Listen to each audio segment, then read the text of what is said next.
জীৱনৰ এই সত্যক আপুনি স্বীকাৰ কৰি লওক, কষ্ট কমকৈ পাব। আপোনাৰ মন বেয়া, কাম কৰিবলৈ মন যোৱা নাই। কোনোবাই আপোনাক কষ্ট দিছে, দুখ লাগি আছে আপোনাৰ। মগজুত আপোনাৰ যিয়েই চলি নাথাকক, আপুনি বহি থকাটো আপোনাৰ কাৰণে মুঠেই উচিত নহয়। কাৰণ সময়ৰ কাম সময়ত নকৰিলে পস্তাব লাগিব। আপোনাতকৈ দুৰ্বলবোৰ আগুৱাই যাব।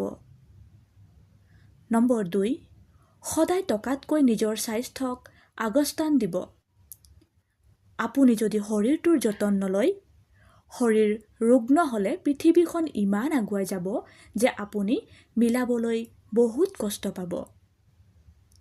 সপোন দেখি বহি নাথাকিব। সপোন যদি দেখিছে, কাকো একো নোকোৱাকৈ মনে মনে আপুনি আপোনাৰ কামত লাগক। আপোনাৰ সপোন পূৰণ কৰিবলৈ কোনেও আপোনাক সহায় নকৰে।